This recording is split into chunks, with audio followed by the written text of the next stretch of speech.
Bonjour Anna. Bonjour Laurence. Coach professionnelle et fondatrice d'Energy Coaching. Ce matin, dans votre coaching emploi de l'été, on va parler des plus de 45 ans. Tiens, sur le marché du travail, je pense que ça va intéresser pas mal de nos auditeurs. Les plus de 45 ans, alors on a beaucoup parlé encore une fois cette année aussi. Senior, on peut lâcher le mot, on dit senior. Oui. D'ailleurs, on les voit dans les offres d'emploi. On est senior maintenant à partir de 45 ans. Pour vous, c'est un atout précieux pour les entreprises. Alors pour moi, c'est un atout précieux. Alors en termes d'expérience, en termes d'autonomie, évidemment, et également en termes de force de proposition. Ils savent bousculer un peu les colonnes de la maison. Les colonnes de la maison, carrément. Les colonnes de la maison pour apporter bien sûr leur retour d'expérience, mais également le côté innovant de changer un peu l'état d'esprit. Eux, ils vivent bien avec notre société, évidemment, comme nous tous. Donc, ils peuvent être vraiment un atout pour moi. Ouais. Et en même temps, compliqué. On le sait très bien, notamment chez les plus de 60 ans, que de retrouver un boulot. On dit souvent trop jeune pour être à la retraite et trop vieux pour trouver un job. Vous avez l'impression quand même que ça commence un petit peu à changer aussi dans les logiciels de pensée des entreprises, que de ne pas se passer de cette main-d'œuvre-là, de ce salariat-là? Oui, alors des entreprises, et puis côté collaborateur, c'est aussi de préparer un peu cette transition. Ça se prépare. Ça se prépare aussi, même en interne d'une entreprise ou à l'externe d'une entreprise, où on peut devenir consultant en externe. Mais en interne, ça peut se préparer. On peut proposer des postes de mentorat, donc pour des nouveaux managers qui arrivent, même d'être formateur au sein d'une entreprise en quittant son poste d'opérationnel. Et pour les entreprises, ils voient bien quand même qu'il y a la mémoire. Ouais. Ils ont une certaine mémoire de l'entreprise, qu'ils y soient depuis 10-20 ans ou qu'ils y soient simplement depuis 5 ans. Ils ont mis en place des process, des procédures. Donc ils peuvent former des nouveaux entrants, des nouveaux collaborateurs. Donc ça, c'est des points aussi que l'entreprise ne doit pas oublier et souvent ne l'oublie pas. Lutter contre l'agisme. Ça passe par la promotion de l'inclusion. Là aussi, on est dans des grands concepts. Oui. Ça résonne chez certains types d'entreprises aujourd'hui ou pas en France? Alors, ça peut résonner sur, bien sûr, ça peut concerner bien sûr des grandes entreprises, mais ça peut également concerner des startups qui ont besoin de développer un produit ou de trouver des financements ou des partenariats. Il faut le reconnaître, quelqu'un de mature, de mature, physiquement et par âge, de mature, va donner beaucoup plus de crédibilité quand vous devez aller négocier auprès de grands comptes ou auprès d'une entreprise de financement, même si vous accompagnez des jeunes pousses qui ont une belle idée de produit. Donc, il n'y a rien à enlever, que ça rassure, ça donne confiance.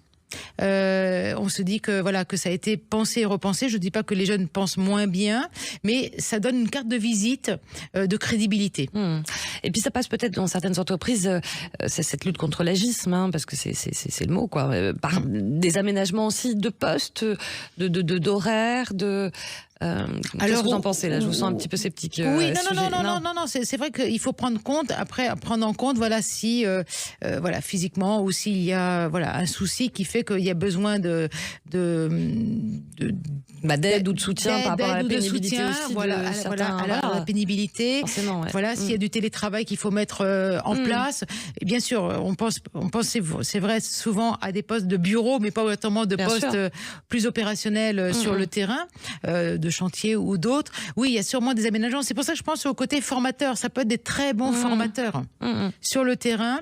Et moi, je connais plusieurs personnes qui sont en poste, salariés, qui ont eu des aménagements d'horaire, de 4/5e ou des choses comme ça, qui sont aujourd'hui formateurs dans des sortes de formations en parallèle. Donc, ils sont en train de préparer leur transition à changer un peu de casquette le jour où, d'un commun accord avec l'entreprise, ils vont quitter ce poste pérennes qu'ils avaient jusqu'à maintenant. Et donc préparer cette future retraite. C'est ça. Mais en même temps, c'est vrai qu'il y a pas mal de préjugés contre lesquels il faut lutter.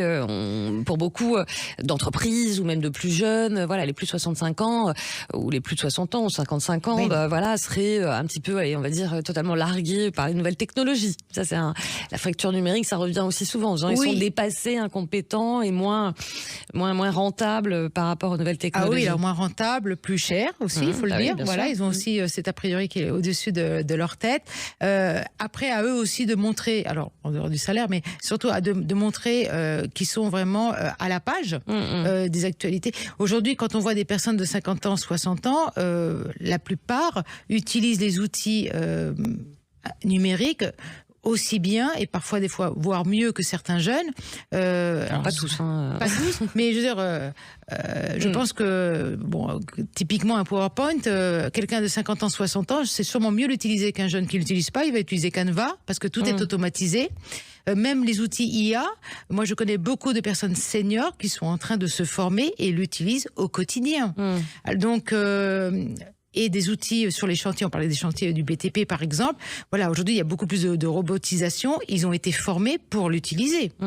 Donc oui, pour certains, peut-être ils sont réfractaires à l'utilisation de nouveaux outils, mais peut-être que plus de 80% ne le sont pas parce que c'est également un peu leur bouée de sauvetage. Je veux dire, je suis toujours opérationnel avec les outils. Ça me coûte un peu plus de temps peut-être à me former.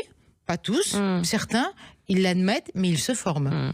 En tout cas, tous ces débats ont le mérite de se dire qu'il faut en finir aussi avec l'esprit de l'obsolescence programmée en entreprise. Hein. Oui, tout à fait. Et puis, je le répète, les jeunes sont demandeurs de l'expérience de plus expérimentés. On n'est pas manager du jour au lendemain, on ne traite pas d'un projet du jour au lendemain. Donc quand on a quelqu'un qui peut nous tutorer, nous expliquer, même si on lui fait parfois remettre en cause certains points, mais il nous tient le cap. Et ça, c'est l'intérêt d'avoir des seniors dans une équipe. L'intergénérationnel, c'est ce qu'on appelait dans le monde d'avant le Pygmalion, n'est-ce pas? Tout à fait. Le coaching emploi de l'été, écoute un podcast sur sudradio.fr et on se retrouve Anna Fernandez le week-end prochain. Merci beaucoup. Merci. Laurence.